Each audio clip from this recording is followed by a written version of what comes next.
আল্লাহ নবীর কথা শুনে হযরতে আলী হুজুর দাঁড়িয়ে গেল। আল্লাহ নবীকে বলতে লাগে, ইয়া রাসূলুল্লাহ গে, ইয়া হাবিবাল্লাহ, হুজুর আমরা মরণের পরে বিনা হিসাবে আল্লাহ পাকের রহমতের দ্বার জান্নাত, সেই জান্নাতে যেতে চাই, বলুন সুবহানাল্লাহ। হযরতে আলী হুজুর দাঁড়িয়ে গিয়ে আল্লাহ নবীকে বলতে লাগে, ইয়া রাসূলুল্লাহ গে, ইয়া হাবিবাল্লাহ, হুজুর আপনি আমলগুলো বলুন, আমি ওই আমলটা করতে চাই আর মরণের পরে বিনা হিসাবে জান্নাতে যেতে চাই। আল্লাহ নবীকে যখন এই কথা বলল, আল্লাহ নবী ওই সময় হযরতে আলী হুজুরকে বলতে লাগে, ও বাবা আলী, তুমি যদি বিনা হিসাবে আল্লাহ পাকের রহমতের দয়ার জান্নাতে যেতে চাও, তাহলে প্রত্যেক দিন রাত্রিতে আল্লাহর জন্য আল্লাহর রাস্তায় 4000 টাকা দান করে ঘুমাবে। যদি প্রত্যেক দিন রাত্রিতে 4000 টাকা মরণের আগ পর্যন্ত প্রত্যেক দিন দান করতে পারো, তুমি মরবে, মরতে দেরি হবে, আল্লাহ পাকের জান্নাতে যেতে দেরি হবে না। এইবারে কোন বাপের বেটা আছে বলেন, হুজুর আমি প্রত্যেকদিন রাত্রি 4000 টাকা আল্লাহর রাস্তায় দান করব, দেখি আমলটা করবেন তো নাকি? কথা বলেন। ব্যাস কুপোকাত, কুপোকাত যে হুজুর কি আমল দিলে যে 4000 টাকা আমরা কি করে দেব? সম্ভব কি এটা? সম্ভব নয়। হযরতে আলী কি খুব ধনী ছিল না গরিব ছিল? হ্যাঁ, গরিব ছিল। বিশ্ব নবীর গরিব সাহাবীদের মধ্যে থেকে হযরতে আলীও একজন গরিব সাহাবী। হযরতে আলী আর কিছু বলে না যে আল্লাহর রাসূল আমার কি আমল দিলে, এই কঠিন আমল আমি মৃত্যুর আগ পর্যন্ত প্রত্যেকদিন রাতে 4000 টাকা কিভাবে দেব?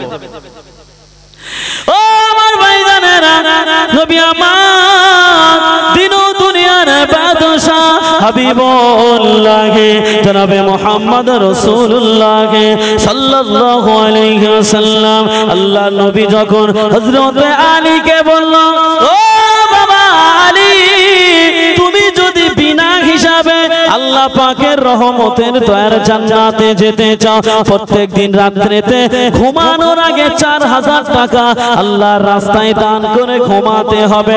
আল্লাহ নবীকে হযরতে আলী বলতে লাগে, ইয়া রাসূলুল্লাহ গে, ইয়া হাবিবাল্লাহ, হুজুর আমি আলী, আমার কোনদিন খাওয়া হয়, আমার কোনদিন খাওয়া হয় না, ইয়া রাসূলুল্লাহ গে,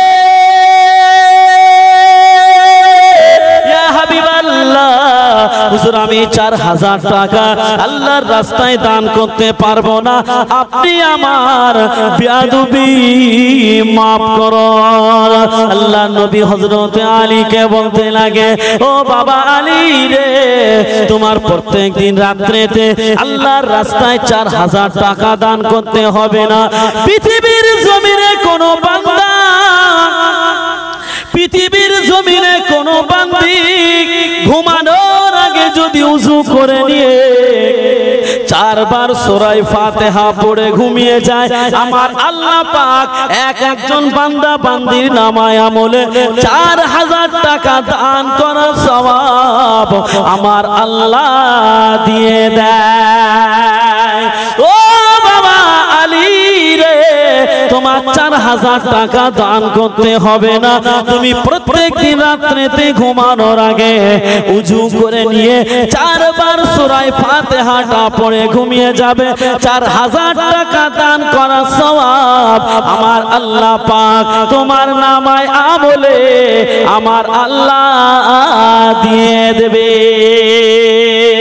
ও বাবা আলী রে, শুধু দুনিয়ার দিক থেকে 4000 টাকা দান করার সওয়াব পেয়ে গেলে আর মরণের পরে তোমার বিনা হিসাবে জান্নাতে যাওয়ার রাস্তাটা আমার আল্লাহ পাক সহজ করে দিল। কি গো, এই আমলটা হবে তো নাকি? হবে তো? আরে 4 বার সূরা ফাতিহা হবে না? সূরা ফাতিহা পারি তো আমরা সবাই? সূরা ফাতিহাটা কি? হ্যাঁ, ওই আলহামদু বলেন আর যাই বলেন, সূরা ফাতিহা আমাদের গ্রাম্য ভাষায় বলে আলহামদু। যাই হোক, ওই আমলটা করবেন প্রত্যেকে। কতবার বলেছি? মাত্র 4 বার। কতক্ষণ লাগবে? কেউ যদি পড়ে আলহামদুলিল্লাহি রাব্বিল আলামিন আর রহমানির রহিম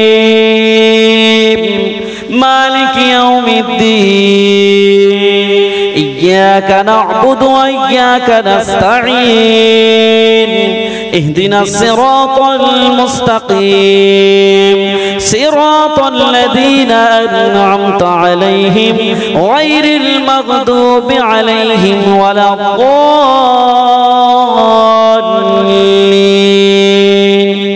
কতক্ষণ লাগলো? 1 মিনিট? 1 মিনিট তাও লাগেনি।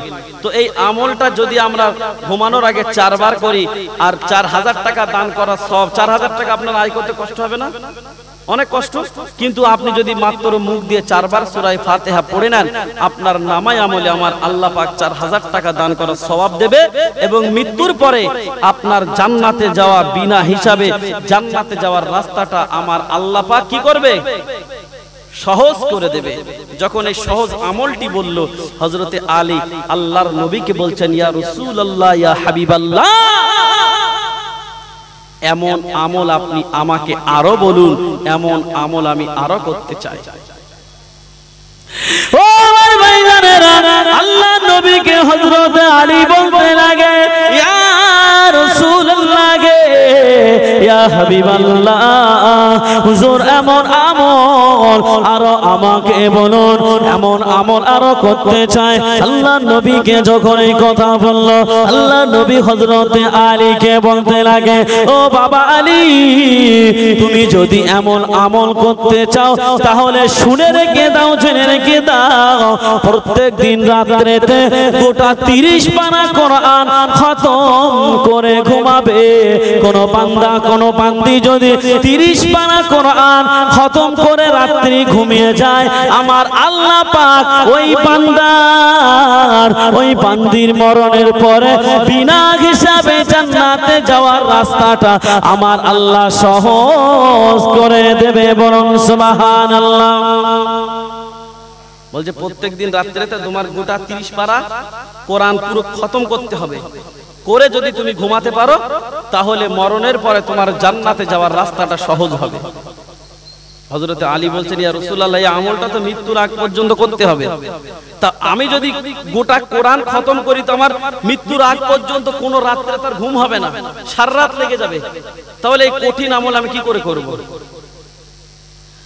ও আমার ভাইজানেরা, নবী আমার দিন ও দুনিয়ার বাদশা হাবিবুল্লাহ জনাবে মুহাম্মদ রাসূলুল্লাহ সাল্লাল্লাহু আলাইহি ওয়াসাল্লাম আল্লাহ নবীকে যখন এই কথা বলল, আল্লাহ নবী হযরতে আলীকে বলতে লাগে, ও বাবা আলী, তুমি শুনে রেখে দাও, জেনে রেখে দাও, পৃথিবীর জমিনে কোন বান্দা, কোন বান্দি যদি ঘুমানোর আগে উযু করে নিয়ে যদি কোন বান্দা, কোন বান্দি সূরা ইখলাসটা 3 বার পড়ে নেয়, আমার আল্লাহ পাক এক একজন বান্দা বান্দির নামায় আমলে গোটা 30 পারা কোরআন খতম করার সওয়াব আমার আল্লাহ পাক এক একজন বান্দা বান্দির নামায় আমলে আমার আল্লাহ দিয়ে দেয়।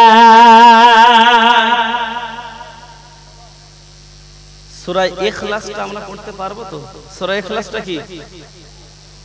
কুলু আল্লাহ বলেন আর কুলহু আল্লাহ বলেন, ওই সূরা ইখলাসটা পড়তে হবে। বিসমিল্লাহির রহমানির রহিম। কুল হুয়াল্লাহু আহাদ আল্লাহুস সামাদ লাম ইয়ালিদ ওয়া লাম ইউলাদ ওয়া লাম ইয়াকুল লাহু কুফুয়ান আহাদ। কতক্ষণ লাগলো বলেন? 10 সেকেন্ডও লাগলো না।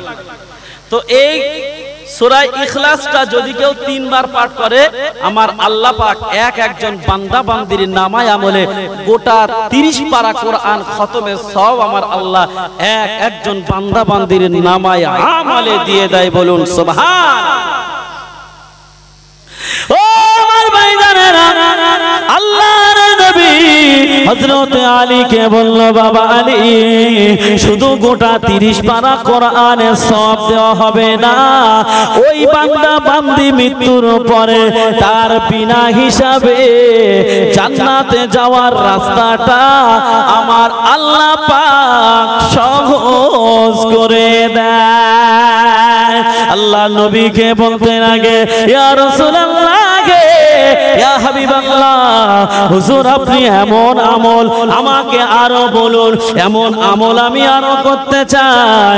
আল্লাহ নবীকে যখন এই কথা বলল, আল্লাহ নবী হযরতে আলীকে বলতে লাগে, ও বাবা আলী, ও বাবা আলী রে, তবে তুমি শুনে রেখে দাও, জেনে রেখে দাও, তুমি যদি বিনা হিসাবে জান্নাতে যেতে চাও, প্রত্যেক দিন রাত্রেতে ঘুমানোর আগে উযু করে গোটা জান্নাতের পূর্ণ ঋণ পরিশোধ করে ঘুমাবে। কোন বান্দা কোন বান্দি যদি গোটা জান্নাতের ঋণ পরিশোধ করে ঘুমায়, আমার আল্লাহ পাক ওই বান্দা বান্দিকে মরণের পরে বিনা হিসাবে জান্নাত আমার আল্লাহ দিয়ে দেয়। আল্লাহর নবী কথাটা কি বলেছে খেয়াল করেছেন? বলছে গোটা জান্নাতের ঋণ পরিশোধ করতে হবে। জান্নাতের মূল্যটা কি আপনি কি মনে করছেন অল্প? আল্লাহর নবী যখন হযরতে আলী হুজুরকে এই কথা বলল যে প্রত্যেকদিন রাত্রে তো তোমার গোটা জান্নাতের পূর্ণ ঋণ পরিশোধ করতে হবে, তারপরে যদি তুমি ঘুমাও বিনা হিসাবে জান্নাতে যাওয়ার রাস্তা আল্লাহ সহজ করে দেবে। একটা কথা ভাবেন যে জান্নাতের একটা পাথরের দাম যে কত আপনি শুনলে কল্পনা করতে পারবেন না। আমরা তো অনেকেই বাড়ি করেছি, মার্বেল লাগিয়েছি, টাইলস লাগিয়েছি, দামে দামি মোজাইক পাথর লাগিয়েছি, তাই না? কিন্তু জান্নাতের একটা টুকরা পাথরের মূল্য কতটা শুনবেন? আল্লাহর নবী যখন হযরতে আলীকে বলল তোমার গোটা জান্নাতের ঋণ পরিশোধ করতে হবে, যখন এই কথা বলল হযরতে আলী তো টনক নড়ে গেল। আল্লাহর নবীর সেই কথাটা মনে পড়ে গেল। কোন কথা বলেন তো? আল্লাহ নবী একদিন সাহাবীদেরকে বলেছিল, ও আমার সাহাবীরা, তোমরা জানো না, জানো না, জানো না, আমার আল্লাহ পাক জান্নাতের মধ্যে যে মহিলাদের ওড়না দেবে, ওই ওড়নার মধ্যে যে পাথরগুলো থাকবে, ওই ওড়নার মধ্য থেকে যদি একটা পাথর পৃথিবীর জমিনে আনা হয়, ওই পাথরটা তামাম পৃথিবী যদি বিক্রি করে দেওয়া হয়, ওই মহিলাদের ওড়নার একটা পাথরের দাম হবে না। বলুন সুবহানাল্লাহ। ও আমার ভাইজানেরা, আল্লাহ নবীকে বলতে লাগলো, হযরতে আলী হুজুর বলতে লাগে, ইয়া রাসূলুল্লাহ, ইয়া হাবিবাল্লাহ, আপনি তো আমাকে বলেছেন, আপনি তো আমাকে জানিয়ে দিয়েছেন মহিলাদের একটা ওড়নার পাথরের দাম এই তামাম পৃথিবী বিক্রি করলে হবে না। শুধু তামাম পৃথিবী নয়, মহিলাদের একটা পাথর এমন পৃথিবী 7 তবক জমিন আসমান যদি বিক্রি করে দেওয়া হয়, জান্নাতের মহিলাদের একটা পাথরের দাম হবে না। ইয়া রাসূলুল্লাহ, ইয়া হাবিবাল্লাহ, অত দামি জান্নাতের ঋণ আমি আলী কেমন করে পরিশোধ করব? না ইয়া রাসূলুল্লাহ, ইয়া হাবিবাল্লাহ, হুজুর আপনি আমার বেয়াদবি maaf করুন, আমি গোটা জান্নাতের ঋণ পরিশোধ করা আমার দ্বারা সম্ভব নয়। বলছে আপনি আমার বেয়াদবি ক্ষমা করে দিন, গোটা জান্নাতের ঋণ আমার দ্বারাই পরিশোধ করা সম্ভব নয়। ইয়া রাসূলুল্লাহ, আপনি আমার maaf করে দিন। ও ভাইজানেরা, আল্লাহ নবীকে যখন এই কথা বলল, আল্লাহর নবী হযরত আলীকে বলতে লাগে বাবা আলী, ও বাবা আলী, ঘাবড়ানোর কোনো দরকার নাই, টেনশন করার কোনো কারণ নাই। আল্লাহ পাক আল্লাহ তাআলা আমাকে নবী করে পাঠিয়েছেন। আমার আল্লাহ পাক জান্নাতের থেকেও আমাকে বেশি দামি করেছে। বলুন সুবহানাল্লাহ। আপনারা বলুন, আমাদের নবী বেশি দামি না জান্নাত বেশি দামি? বলেন, আমাদের নবী বেশি দামি না জান্নাত? নবী, হ্যাঁ, তাই বলছেন, ও বাবা আলী রে, শুনে রেখে দাও, জেনে রেখে দাও, আমি রাসূলুল্লাহ জানিয়ে দিলাম, তোমাকে গোটা জান্নাতের ঋণ টাকা দিয়ে পরিশোধ করতে হবে না। তুমি যদি প্রত্যেক দিন রাত্রিতে ঘুমানোর আগে তুমি যদি আমার উপরে 3 বার থেকে 4 বার আমার উপরে যদি দরুদ পড়ে নাও, আমার আল্লাহ পাক ওই বান্দা বান্দির নামায় আমলে গোটা জান্নাতের ঋণ পরিশোধ করার সওয়াব আমার আল্লাহ দিয়ে দেয়। ও বাবা আলী রে, আমার উপরে দরুদ পড়লে তোমার জান্নাতের ঋণ পরিশোধ হয়ে যাবে। শুধু তাই নয়, তোমার মৃত্যুর পরে বিনা হিসাবে জান্নাতে যাওয়ার রাস্তাটা আমার আল্লাহ পাক সহজ করে দেবে। আমার ওয়াজ কি আপনারা বুঝতে পাচ্ছেন? অসুবিধা হচ্ছে না তো বুঝতে? যদি অসুবিধা হয় বলেন, লাইন ঘুরিয়ে দিচ্ছি। চলবে? চলবে তো নাকি? হ্যাঁ, যদি অসুবিধা হয় বলবেন। আমি মাঝে মাঝে শ্রোতাদের জিজ্ঞাসা করি, কেন বলেন তো? শ্রোতাদের যদি ভালো না লাগে, তাদের তো একটা ভালো লাগার ব্যাপার আছে, যে হুজুর কি আগরুম বাগরুম বকতেছে, আমি কিছু বুঝতে পারছি না। ওই জন্য আর কি শ্রোতাদের মাঝে মাঝে জিজ্ঞাসা করি। তো যাই হোক, তাহলে আল্লাহ পাক আমার নবীকে জান্নাতের চাইতেও আরো বেশি দামি করে পাঠিয়েছেন, আর সেই নবীর উম্মত আমরা হয়েছি, তাই না? তাহলে নবীকে চিনতে হবে না, হবে না? কোরআনের মধ্যে আল্লাহ পাক এত শান রেখে দিয়েছেন, এত শান রেখে দিয়েছেন, এই শানগুলো যারা মুনাফিক তারা কখনো দেখে না। হযরতে আলী আল্লাহর নবীকে আবার বলতে লাগলো, ইয়া রাসূলুল্লাহ, ইয়া হাবিবাল্লাহ, আমল, এমন আমল আরো একটু বলুন। আচ্ছা, আমল কটা বলেছে এই পর্যন্ত? হ্যাঁ, 3টে বলেছি তো। কটা বলেছি? 3টে বলেছি। আর মাত্র বাকি আছে কটা? 2টো বাকি আছে। মোট 5টা আমল। এই 5টা আমল আপনারা করবেন তো ইনশাআল্লাহ? আপনাদের কি খুব কষ্টের আমল দিচ্ছি বাপ? কষ্ট হবে না তো? যদি মনে করেন যে বিনা হিসাবে জান্নাতে যাব, তাহলে এই আমলটা করবেন। আপনাদের আমি 2 পায়ে ধরে বলে যাচ্ছি, পায়ে ধরে, পায়ে আমার এই হাতটা আপনাদের পায়ে রেখে বলে গেলাম। আমি চাই না আমার একটা বাপ, একটা মা, একটা বোন, একটা ভাই জাহান্নামায় যাক, এটা আমি চাইবো না। আমি চাই আমরা প্রত্যেকে একই সঙ্গে আল্লাহ পাকের রহমতের দয়ার জান্নাতের ভিতরে থাকতে চাই। বলুন সুবহান। হযরতে আলী বলছেন, ইয়া রাসূলুল্লাহ, ইয়া হাবিবাল্লাহ, এমন আমল আরো বলুন, আমি এমন আমল আরো করতে চাই। কি বাকি 2টো বলবো নাকি? বলবো? আল্লাহ নবী সাল্লাল্লাহু আলাইহি ওয়াসাল্লামকে বলতে লাগে, আল্লাহ নবীকে বলতে লাগে, ইয়া রাসূলুল্লাহ, ইয়া হাবিবাল্লাহ, এমন আমল আপনি আমাকে আরো বলুন, এমন আমল আমি আরো করতে চাই। আল্লাহ নবীকে যখন এই কথা বলল, আল্লাহ নবী সাল্লাল্লাহু আলাইহি ওয়াসাল্লাম, আল্লাহ নবী ওই সময় হযরতে আলীকে বলতে লাগে, বাবা আলী, তুমি কি আমার সঙ্গে জান্নাতের মধ্যে আঙ্গুলের মতো পাশাপাশি থাকতে চাও? আল্লাহ নবীকে বলতে লাগে, ইয়া রাসূলুল্লাহ, ইয়া হাবিবাল্লাহ, কে বা চাইবে না আপনার সঙ্গে জান্নাতের মধ্যে আঙ্গুলের মতো পাশাপাশি থাকতে চায়? আল্লাহ নবী বলতে লাগলো, ও বাবা আলী রে, তুমি যদি আমার সঙ্গে আঙ্গুলের মতো পাশাপাশি জান্নাতের মধ্যে থাকতে চাও, তাহলে তোমাকে প্রত্যেক দিন রাত্রিতে বাপ বেটার মধ্যে অশান্তি, মা মেয়ের মধ্যে অশান্তি, স্বামী স্ত্রীর মধ্যে অশান্তি, পাড়া প্রতিবেশীর সঙ্গে অশান্তি, এক গ্রাম গ্রামের লোক আর এক গ্রামের সঙ্গে অশান্তি, এই ঝামেলাগুলো তুমি যদি মিটিয়ে ঘুমাতে পারো, আমার আল্লাহ পাক তোমাকে বিনা হিসাবে আঙুলের মতো পাশাপাশি আমার সঙ্গে জান্নাতে জায়গা করে দেবে। বলুন সুবহানাল্লাহ। বলছে বিনা হিসাবে আঙ্গুলের মতো পাশাপাশি আমার সঙ্গে আল্লাহ তোমার জায়গা করে দেবে।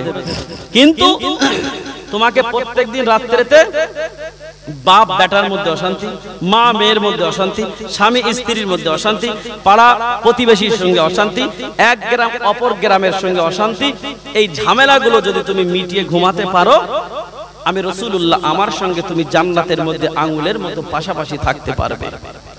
যখন এই কথা বললো, হযরতে আলী বলছে, ইয়া রাসূলুল্লাহ, ইয়া হাবিবাল্লাহ, আমি কি প্রত্যেকের বাড়িতে বাড়িতে গিয়ে খুঁজবো যে কার বাড়িতে মা মেয়ের অশান্তি, কার বাড়িতে বাপ বেটার অশান্তি, কার বাড়িতে স্বামী স্ত্রীর অশান্তি, পাড়ায় পাড়ায় ঘুরবো?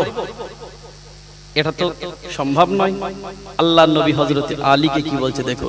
আল্লাহ নবী হযরতে আলীকে বলতে লাগলো, ও বাবা আলী, ও বাবা আলী রে, তোমাকে প্রত্যেকদিন রাত্রিতে বাপ বেটার মধ্যে অশান্তি, স্বামী স্ত্রীর মধ্যে অশান্তি, মা মেয়ের মধ্যে অশান্তি, পাড়া প্রতিবেশীর মধ্যে অশান্তি, এক গ্রাম পাশের গ্রামের সঙ্গে অশান্তি, তোমার এই ঝামেলাগুলো মিটিয়ে ঘুমাতে হবে না। কোনো বান্দা বান্দি যদি ঘুমানোর আগে 10 বার আস্তাগফিরুল্লাহ পড়ে নেয়, এই অশান্তিগুলো মিটালে যে সব হয়, আমার আল্লাহ পাক 10 বার আস্তাগফিরুল্লাহ পড়ে ঘুমানোর কারণে আমার আল্লাহ পাক এক একজন বান্দা বান্দির নামায় আমলে ওই পরিমাণ সওয়াব দিয়ে দেয়। ও আমার ভাইজানেরা, আল্লাহ নবী হযরতে আলীকে বলতে লাগে, ও বাবা আলী রে, তুমি শুনে রেখে দাও, জেনে রেখে দাও, আমি রাসূলুল্লাহ জানিয়ে দিলাম, তুমি শুধু ওই সওয়াব পেলে না, আমার সঙ্গে জান্নাতের মধ্যে আঙ্গুলের মতো পাশাপাশি থাকার ব্যবস্থা আমার আল্লাহ পাক করে দেবে। রাসূলের সঙ্গে জান্নাতের মধ্যে আঙ্গুলের মতো পাশাপাশি আমরা থাকতে চাই না চাই না? একটু জোরে বলেন বাপ, চাই না চাই না? চাই তো। তাহলে এই আমলগুলো করতে হবে না হবে না? হবে তো। আমল কি খুব কষ্টের হয়ে যাচ্ছে? এই টোটাল যে যতগুলো আমল বলবো, হয়তো দেখা যাচ্ছে আপনার খুব জোর হলে, খুব জোর 5 মিনিট লাগবে কি 7 মিনিট, এর বেশি আপনার লাগতে পারেই না। তো এই আমলগুলো যদি ঘুমানোর আগে আমরা করতে পারি, কোনো প্রবলেম আছে? কোনো প্রবলেম নেই তো। হ্যাঁ, এগুলো হচ্ছে স্পেশাল আমল। কি আমল? স্পেশাল। এই আমলগুলো করলে আল্লাহ বিনা হিসাবে জান্নাত দেবে। এই আমলগুলো করতে হবে। আল্লাহ নবীকে হযরতে আলী বলতে লাগলো, ইয়া রাসূলুল্লাহ, ইয়া হাবিবাল্লাহ, আর একটা আমল বাকি আছে, 5 নাম্বার আমলটা আমার সঙ্গে বলো। আল্লাহ নবী ওই সময় বলল, ও বাবা আলী রে, আমার সঙ্গে হাত ধরে আমার সাথে সাথে কি জান্নাতে ঢুকতে চাও? আল্লাহ নবীকে বলল, ইয়া রাসূলুল্লাহ গে, ইয়া হাবিবাল্লাহ, আমি আপনার সঙ্গে সঙ্গে জান্নাতে যেতে চাই। আল্লাহ নবী বলল, ও বাবা আলী রে, আমার সঙ্গে যদি তুমি, আমার সঙ্গে সঙ্গে যদি তুমি জান্নাতে যেতে চাও, তাহলে তোমাকে প্রত্যেক দিন রাত্রিতে একটা করে মকবুল হজ, একটা করে মকবুল উমরা করে ঘুমাতে হবে। তুমি যদি প্রত্যেক দিন রাত্রিতে একটা করে মকবুল হজ, একটা করে মকবুল উমরা করে ঘুমাতে পারো, আমার আল্লাহ পাক তোমাকে আমার সঙ্গে সঙ্গে জান্নাতে ঢোকার ব্যবস্থা আমার আল্লাহ করে দেবে। একটা করে মকবুল হজ, একটা করে মকবুল উমরা। মকবুল মানে কি বলেন তো? যেটা কবুল হয়ে গেছে, যে হজটা কবুল হয়ে গেছে। ওই হজটা আপনি লাখ টাকা খরচা করবেন, 5 লাখ টাকা খরচা করবেন, 10 লাখ টাকা খরচা করবেন, আপনি হজে যাবেন, আপনার কোনো গ্যারান্টি নাই যে আপনার হজ কবুল হবে। গ্যারান্টি দিতে পারবেন? আমরা কেউ পারবো না। কিন্তু আল্লাহর নবী বলছে যদি কোনো বান্দা কোনো বান্দি এই আমলটা করতে পারে, আমি রাসূলুল্লাহ বলছি তার নামায়ে আমলে আমার আল্লাহ পাক একটা করে মকবুল হজ, একটা করে মকবুল উমরার সওয়াব আমার আল্লাহ পাক ওই বান্দা বান্দির নামায়ে আমলে দিয়ে দেবে। বলুন সুবহানাল্লাহ। ও আমার ভাইজানেরা, হযরতে আলীকে যখন আল্লাহ নবী বলল, ও বাবা আলী রে, তোমাকে প্রত্যেক দিন রাত্রিতে একটা করে মকবুল হজ, একটা করে মকবুল উমরা করে ঘুমাতে হবে। আল্লাহ নবী যখন এই কথা বলল, আল্লাহ নবীকে হযরতে আলী বলতে লাগে, ইয়া রাসূলুল্লাহ, ইয়া হাবিবাল্লাহ, একটা করে মকবুল হজ, একটা করে মকবুল উমরা আমি যে করব, মক্কা থেকে মদিনা 5 থেকে 600 কিলোমিটারের ডিফারেন্স। ইয়া রাসূলুল্লাহ, ইয়া হাবিবাল্লাহ, এই 500-600 কিলোমিটার আপ ডাউন আমি সারা রাতের মধ্যে করতে পারবো না। আমি কেমন করে প্রত্যেক দিন রাত্রিতে একটা করে মকবুল হজ, একটা করে মকবুল উমরা করে ঘুমাবো?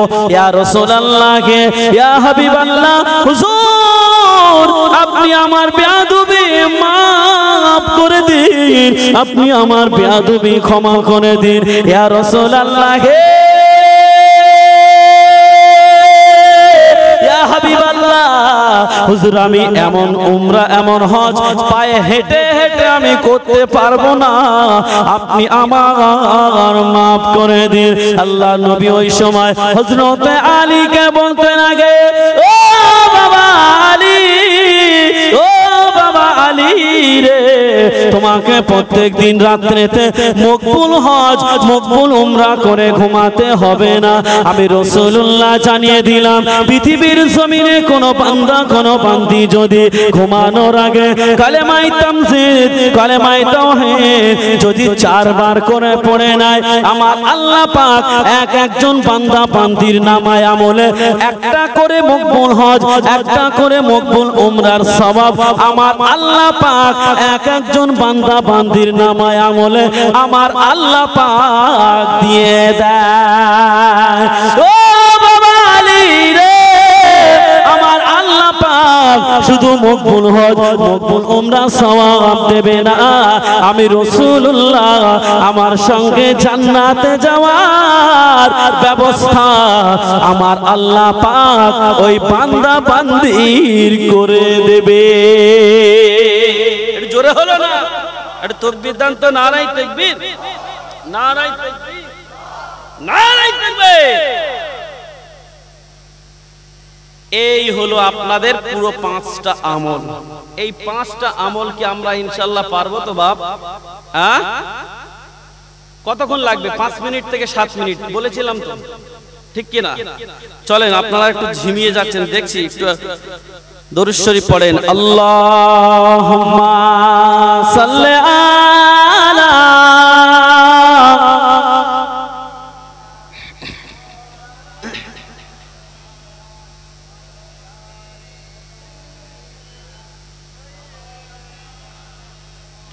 কালমা লা ইলাহা ইল্লাল্লাহ, লা ইলাহা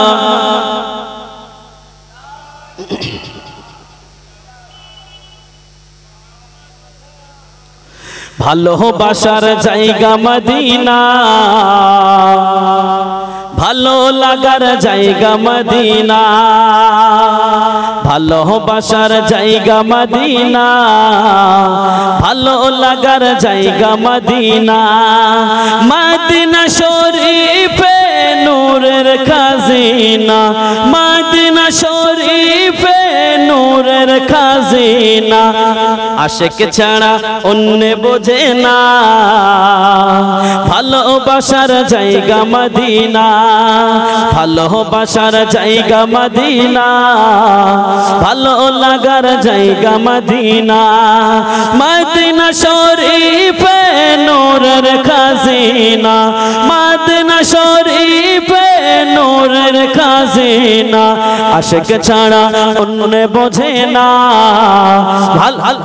ভালোবাসার জায়গা মদিনা ভালোবাসার জায়গা মদিনা ভালো লাগার জায়গা মদিনা আল্লাহুম্মা সাল্লি আলা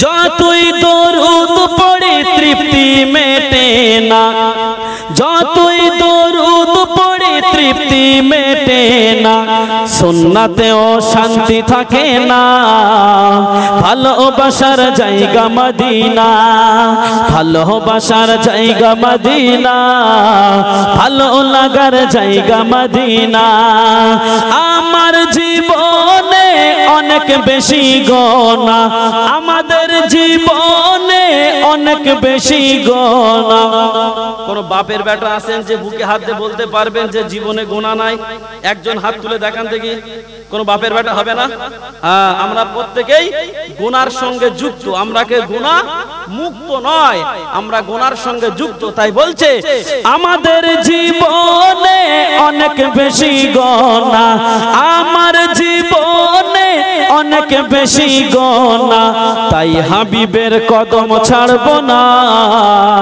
জোরে হবে না সুবহানাল্লাহ একটু চিল্লে বলেন তাই হাবিবের কদম ছাড়বো না ভালোবাসার জায়গা মদিনা ভালোবাসার জায়গা মদিনা ভালো লাগার জায়গা মদিনা আমার জীবনে অনেক বেশি গোনা আমাদের জীবনে অনেক বেশি গোনা তাই হাবিবের কদম ছাড়বো না ভালোবাসার জায়গা মদিনা ভালোবাসার জায়গা মদিনা ভালো লাগার জায়গা মদিনা একদিন কবর যাব কেউ তো যাবে না একদিন কবর যাব কেউ তো যাবে না যাবে আমার শাহে মদিনা জোরে বলেন চিল্লে বলেন একদিন